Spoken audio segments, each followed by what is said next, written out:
అసలు total intake ఎంత ఉంది కాలేజ్కి అంటే మొత్తం టోటల్ ఇంటేక్ వచ్చేసి 150 సీట్లు. మనకి ప్రైవేట్ కాలేజ్ గురించి మాట్లాడుకుంటున్నాం కాబట్టి ప్రైవేట్ కాలేజెస్ అయినా, గవర్నమెంట్ అయినా, మేనేజ్మెంట్ అయినా, ఎన్ఆర్ఐ అయినా మొత్తం కూడా కౌన్సిలింగ్ ద్వారానే జరుగుతుంది. ఓకేనా? బయట ఇంజనీరింగ్లో కాలేజ్ వాళ్ళే టేక్ కేర్ చేసినట్టు మేనేజ్మెంట్ కోటాని మెడికల్లో అలా చేయరు. మెడికల్ ఏంటంటే మొత్తం కాలేజీ స్టేట్ గురించి మాట్లాడుకుంటున్నాం కాబట్టి కాలేజీ నారాయణరావు వాళ్ళే టేక్ కేర్ చేస్తారు. ఏఐక్యూ కోటా అంటే ఎంసీసీ వాళ్ళే చేస్తారు. నేను చెప్పేది ఏంటంటే మేనేజ్మెంట్ కోటా అయినా కూడా గవర్నమెంట్ అండర్లోనే జరుగుతుంది. సో మనకి స్టేట్ కోటాకు వచ్చేసి 50% సీట్లు ఉంటాయి, మేనేజ్మెంట్ కోటాకి 50% సీట్లు ఉంటాయి. మళ్ళీ ఈ మేనేజ్మెంట్ కోటాని 2 రకాలుగా డివైడ్ చేస్తారు. ఒకటి బి, సి. బి అంటే ప్యూర్ మేనేజ్మెంట్, సి అంటే ఎన్ఆర్ఐ కోటా. ఓకే, సో దేనికి ఎన్ని సీట్స్ ఉన్నాయో చూద్దాం. 50% అన్నాను కదా, 150లో 50% అంటే 75 సీట్లు కరీంనగర్ కోటాకి, 75 సీట్లు మేనేజ్మెంట్ కోటాకి. మళ్ళీ ఈ మేనేజ్మెంట్ కోటాలో 2 రకాలు ఉంటాయి, బి కేటగిరీ, సి కేటగిరీ.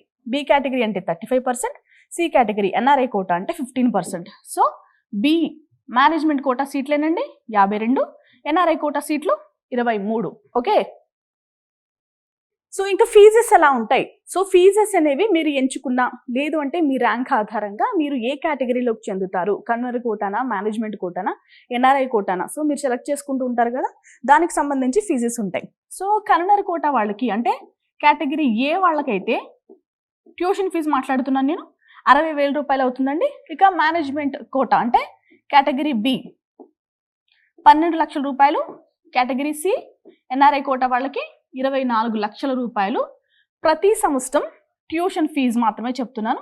ప్రతి సంవత్సరం కట్టాల్సిన ఫీజెస్ ఇవి కాకుండా మనకి అడ్మినిస్ట్రేషన్ ఫీజు అని, లైబ్రరీ ఫీజు అని, ఈ లైబ్రరీ ఫీజు అని, సిడిఎస్ ఫీజు అని కొన్ని ఫీజెస్ అయితే ఉంటాయి. సో ఆ ఫీజెస్కి మనం 1 లక్ష రూపాయల వరకు అయితే పే చేయాల్సిన అవసరం ఉంటుంది. ఇవి కాకుండా మనం హాస్టల్స్ కూడా ఫీజు అనేవి పే చేయాలి.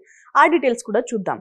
సో మనం మాట్లాడుకుంటున్న మెడిసిటీ ఇన్స్టిట్యూట్ ఆఫ్ మెడికల్ సైన్సెస్లో ఒక విద్యార్థి 1 సంవత్సరం వాళ్ళ కేటగిరీ ఆధారంగా అంటే కేటగిరీ ఏ, బి, సి ఆధారంగా వాళ్ళు చదవాలంటే ఇంతంత ఫీజులు అయితే అవుతాయి. ఓకే,